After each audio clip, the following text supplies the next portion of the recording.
आप जानते होंगे कि मेरे पिताजी जमुआ विधानसभा से एक बार विधायक बने थे और यहाँ के जनता जनार्दन ने बड़े सोच समझ के मेरे पिताजी को यहाँ से प्रतिनिधित्व के रूप में चुना। कैंडिडेट अभी जमुआ विधानसभा से कांग्रेस के लिए दावेदारी पेश किया है।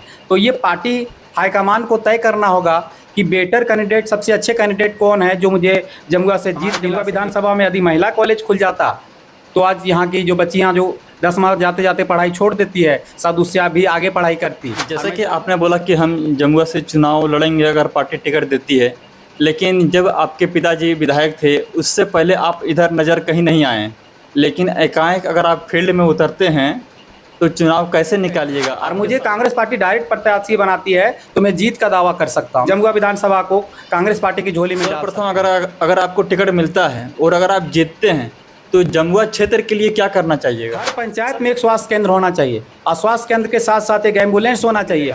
यदि यहाँ पे लोग को जॉब मिलेगा तो ये प्रवासी मजदूर नहीं होंगे। अभी भी जो रिकॉर्ड मेरे यहाँ गिरिडीह जिला का है कि सबसे ज़्यादा प्रवासी मजदूर है तो गिरिडीह के हैं। देखिए, विधायक जी के कार्यकाल को मैं नहीं, एक जनता को पूछना चाहिए कि आपका कार्यकाल कैसा रहा। इस पर लगा रहे हैं कि कांग्रेस वाले भ्रष्टाचारी हैं, तो वही कांग्रेसी तो अभी आपके पास हैं। वो सारे लोग तो बीजेपी में चले गए हैं, तो बीजेपी वाले भ्रष्टाचारी हो गए ना। नमस्कार, मैं रवि वर्मा और आप देख रहे हैं पब्लिक टॉक। इस वक्त हमारे साथ मौजूद है जमुआ के पूर्व विधायक स्वर्गीय चंद्रिका माता के पुत्र अनिल चौधरी जी, जो लगातार जमुआ प्रखंड के विभिन्न क्षेत्रों में जनता के संपर्क में हैं और चुनावी को लेकर चर्चा में नज़र आ रहे हैं। इनसे हम जानने का प्रयास करेंगे कि जो लगातार क्षेत्र में सुनने में आ रहा है कि यह जमुआ से चुनाव लड़ सकते हैं, क्या सत्य है या नहीं, इन्हीं के द्वारा जानेंगे। तो सबसे पहले इनसे परिचय लेते हैं। सबसे पहले आपका स्वागत है। नमस्कार, मैं आपके माध्यम से जमुआ के तमाम जनता जनार्दन को नमस्कार जोहार करता हूं। हाँ, आपने बिल्कुल सही सुना है कि मैं इस बार चुनावी मैदान में आ रहा हूं। आप जानते होंगे कि मेरे पिताजी जमुआ विधानसभा से एक बार विधायक बने थे और यहाँ के जनता जनार्दन ने बड़े सोच समझ के मेरे पिताजी को यहाँ से प्रतिनिधित्व के रूप में चुना था। लेकिन मेरे पिताजी जिस समय 2009 से 2014 के काल में यहाँ पे विधायक रहे, उसी समय झारखंड में 3 बार राष्ट्रपति शासन लगा। राष्ट्रपति शासन के काल में आप देखे होंगे कि बहुत सारे काम नहीं हो पाता है जी। तो मेरे पिताजी को मौका तो मिला था, लेकिन राष्ट्रपति शासन होने के कारण से बहुत कम समय में उन्होंने जो कुछ किया वो बहुत ऐसा काम अधूरा रह गया। मैं चाहूँगा कि मेरे पिताजी ने जो सपना देखा था जमुआ विधानसभा के लिए, मैं उसे पूरा करूँ। इसके लिए ही मैं जमुआ विधानसभा से एक कांग्रेस के कैंडिडेट के रूप में आना चाहता हूं। यदि मुझे पार्टी टिकट देती है तो मैं जमुआ से चुनाव लड़ूंगा। तो क्या कुछ ऐसे भी थे जो आपके पिताजी चाहते थे कि जमुआ में हो, लेकिन वह कार्य आपके पिताजी नहीं कर सके? हाँ, मैं इसी उद्देश्य के साथ में आया हूँ। मेरे पिताजी ने जो सपना देखा था जमुआ के लिए, मैं उसे पूरा करना चाहता हूँ। उन्होंने जो सोचा था सबसे पहला कि जमुआ में हर एक को शिक्षा मिले, हर एक बच्चे को शिक्षा मिले, उसे जो बेसिक शिक्षा वो तो ज़रूर मिले, खासकर महिलाओं के लिए, लड़की के लिए। और आप देखते होंगे कि यहाँ महिला कॉलेज एक भी नहीं है। स्कूल तो बहुत खुल गए हैं, प्राइवेट स्कूल भी खुल गए हैं, लेकिन एक भी महिला कॉलेज नहीं है। हमारे जमुआ विधानसभा में यदि महिला कॉलेज खुल जाता तो आज यहाँ की जो बच्चियाँ जो 10 मार्च जाते जाते पढ़ाई छोड़ देती है, शायद उससे अभी आगे पढ़ाई करती। और मैं चाहूँगा यदि मैं बनता हूँ तो सबसे पहले महिला कॉलेज मेरे विधानसभा में खुले। और यदि नहीं खुलता है, जब तक नहीं खुलता है तब तक महिलाओं के लिए फ्री में बस सेवा शुरू होनी चाहिए, जिससे वो महिलाएं, चाहे लड़कियां जो पढ़ाई नहीं कर पाती है, वो अपने जो हायर एजुकेशन है उसे पूरा कर सके। जैसे कि आपने बोला कि हम जमुआ से चुनाव लड़ेंगे अगर पार्टी टिकट देती है, लेकिन जब आपके पिताजी विधायक थे उससे पहले आप इधर नज़र कहीं नहीं आए, लेकिन एकाएक अगर आप फील्ड में उतरते हैं तो चुनाव कैसे निकालिएगा? आपके सामने बड़े बड़े पार्टियां, भारतीय जनता पार्टी है, वहाँ से 3 बार विधायक रह चुके हैं, जमुआ से केदार हैरा जी, तो उन्हें बड़े नेताओं का टक्कर कैसे लीजिएगा? जी, आपने सही बोला। जब मेरे पिताजी विधायक थे उसमें मैं छोटा था, उसमें मैं पढ़ाई कर रहा था। और आप भी जानते हैं कि एक नेता को पढ़ा लिखा होना चाहिए। यदि मैं डायरेक्ट चुनावी मैदान में आता बिना पढ़े लिखे होता तो आप लोग भी ये क्वेश्चन कर देते कि आप कितने पढ़े लिखे हैं, तो मैं उस समय भी क्या कहता कि मैं नहीं पढ़ा।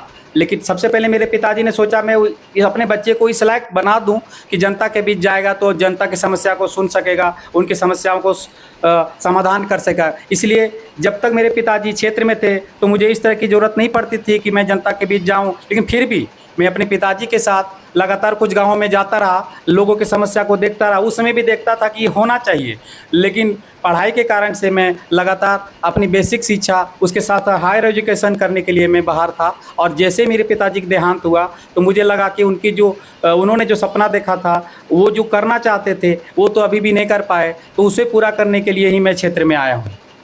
लेकिन आपको यह भी बात मालूम होगा कि पिछली बार यहाँ से कांग्रेस से मंजू कुमारी जी चुनाव लड़ी थी और अप्रोक्स लगभग 40,000 वोट भी लाई थी, तो क्या उन्हें भी टिकट मिलने का भी संभावना हो सकता है यहाँ से?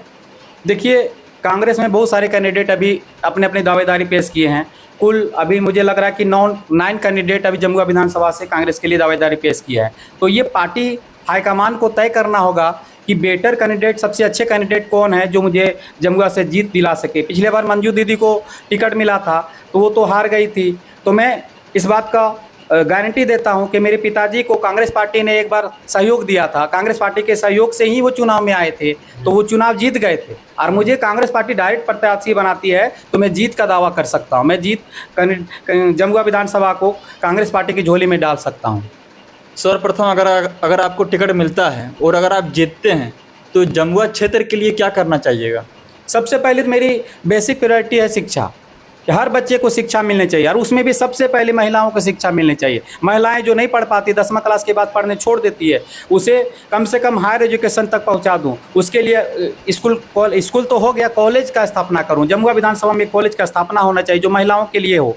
महिला के लिए यदि कॉलेज खुलेगी, मैं एक महिला पढ़ जाएगी तो मुझे लगता है कि परिवार के सारे सदस्य पढ़ जाते हैं। सबसे पहली प्रायोरिटी मेरी ये महिला एजुकेशन, उसमें भी महिला कॉलेज होगी। दूसरी एजुकेशन होगी। दूसरे मेरी जो प्रायोरिटी है वो स्वास्थ्य पे है। हर पंचायत में एक स्वास्थ्य केंद्र होना चाहिए, और स्वास्थ्य केंद्र के साथ साथ एक एम्बुलेंस होना चाहिए। हर पंचायत में एक एम्बुलेंस खड़ा होना चाहिए। अभी मैंने कल एक न्यूज़ देखा, मुझे एक पत्रकार ने भेजा कि आपके प्रखंड में एक ऐसा न्यूज़ है जो जिसे खटिया में टांग के ले जा रहा था एक पेशेंट को, देवरी का ही मामला। हाँ, देवरी का मामला। तो मुझे देख के बहुत रोना आया कि अभी भी ये हाल है कि एक एम्बुलेंस की कमी है। ऐसा नहीं सिर्फ देवरी का नहीं, और जगह जगह मैं देखता हूँ कि कोई खटिया पे टांग के ले जा रहा है, कोई एम्बुलेंस नहीं होने के कारण से वो वहीं पे अपने प्राण त्याग देते हैं। तो मेरी ये प्रायोरिटी होगी कि हर पंचायत में एक मोहल्ला क्लिनिक जैसा क्लिनिक होना चाहिए, उसमें हर समय एक डॉक्टर मौजूद होना चाहिए, और साथ ही साथ एक एम्बुलेंस खड़ा होना चाहिए।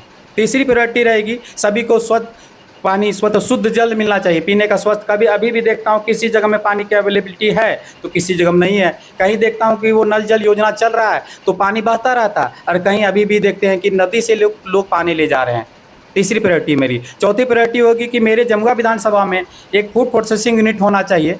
फूड प्रोसेसिंग यूनिट होगा तो हमारे यहाँ तो खनिज प्रधान ये क्षेत्र नहीं है। यहाँ पे देखते हैं खेती बाड़ी होता है, और यहाँ के जो किसान है ज़्यादा से ज़्यादा खेती पर निर्भर करते हैं। यदि फूड प्रोसेसिंग यूनिट होगा तो उससे बहुत सारे लोगों को रोजगार मिलेगा। जो देखते होंगे हमारे यहाँ गिरिडीह जिला में सबसे ज़्यादा प्रवासी मजदूर है। यहाँ के लोग हैदराबाद में, सूरत में काम करते हैं। यदि यहाँ पे कुछ ऐसी स्थापना हो जो फूड प्रोसेसिंग जैसे यूनिट स्थापित हो जाए तो उसमें देखेंगे कि ट्रांसपोर्टिंग, मतलब हर जगह में एक जॉब क्रिएट होगा। मजदूर से लेके वहाँ पे काम करने वाले तक को जॉब मिलेगा। यदि यहाँ पे लोग को जॉब मिलेगा तो ये प्रवासी मजदूर नहीं होंगे। अभी भी जो रिकॉर्ड मेरे यहाँ गिरिडीह जिला का है कि सबसे ज़्यादा प्रवासी मजदूर है तो गिरिडीह के हैं। आप देखें सूरत में कितने लोग हैं, हैदराबाद में कितने लोग हैं, बम्बई में, दिल्ली में, हर जगह गिरिडीह के लोग मिल जाते हैं। यदि यहाँ पे उनको व्यवस्था हो जाए, नौकरी मिल जाए तो ये लोग क्यों जाएंगे बाहर काम करने के लिए।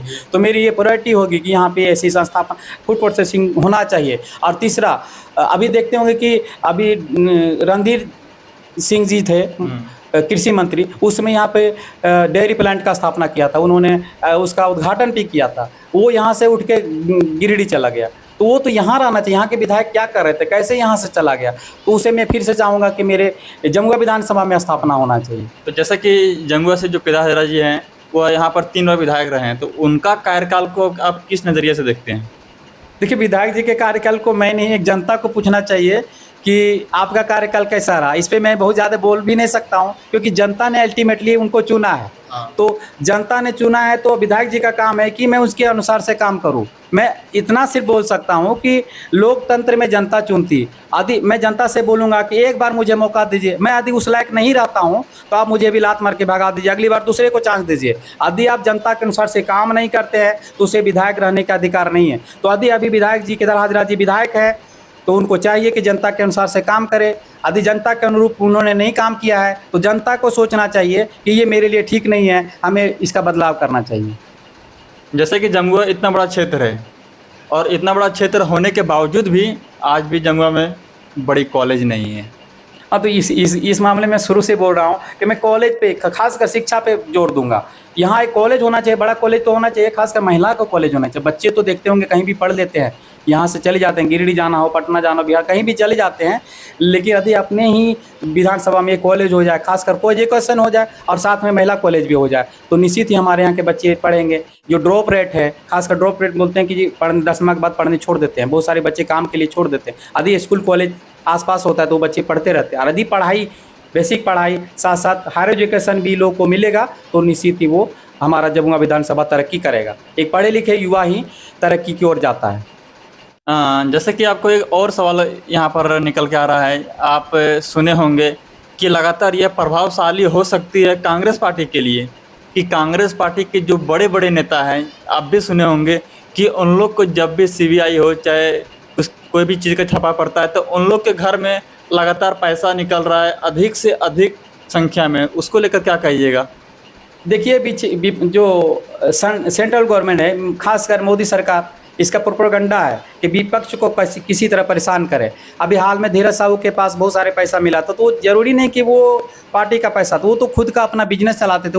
उन्होंने अपना सारा ब्यौरा दिया कि मेरे पास इतना पैसा कहाँ से आया, तो वो खुद का पैसा था, उसका दारू का कारोबार है। तो ये प्रोपेगेंडा है कि किसी तरह से विपक्ष को परेशान करें, विपक्ष को ऐसे मुद्दे में भटकाए रखें कि विपक्ष आगे उसके लिए परेशानी न बने। अभी देखते हैं तोड़ जोड़ का राजनीति चल रहा है। जो हमारे पार्टी के कैंडिडेट हैं, जो हमारे पार्टी के विधायक है, उसको फोड़ फोड़ के विधायक, मतलब क्या बोलते हैं, बीजेपी में ले जाया जा रहा है। तो ये सब प्रोपेगेंडा है, बीजेपी का चाल है, जो बदनाम करने की साजिश होती है। नहीं, जैसे कि आप जिस तरह से आप बोले फोड़ के ले जा रहे हैं, लेकिन अभी जो मामला चल रहा है, जो झारखंड के पूर्व मुख्यमंत्री चंपा सोरेन जी, ये तो खुद अपने से भारतीय जनता पार्टी में जाने की घोषणा की है।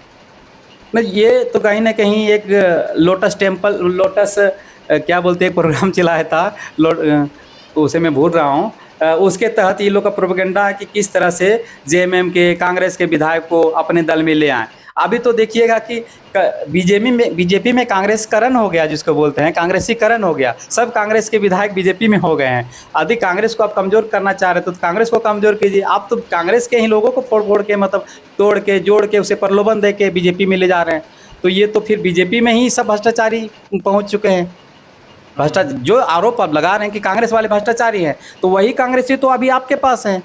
वो सारे लोग तो बीजेपी में चले गए हैं, तो बीजेपी वाले भ्रष्टाचारी हो गए ना, इस तरह से देखा जाए तो।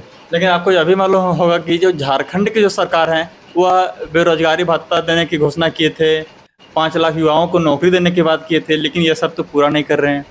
देखिए, रोजगार के मामले में हमारी सरकार लगातार प्रयास भी कर रही है। हो सके कुछ अड़चनें आई थी, यहाँ ने हमारी जो हेमंत सोरेन की सरकार थी, उन्होंने जो नीति बनाया था उसे 2 बार राज्यपाल ने अघोषित कर, उसे रिजेक्ट कर दिया। यदि वो स्थानीय नीति पास हो जाता, ये कहीं ना कहीं बीजेपी की चाल है। बीजेपी के जानते हैं कि जो गवर्नमेंट होते हैं, बीजेपी के एक क्या बोलते हैं, बीजेपी सरकार के द्वारा ही मनोनीत होते हैं, केंद्र सरकार के द्वारा ही मनोनीत है। तो कहीं ना कहीं यहाँ की सरकार को परेशान करने की साजिश थी।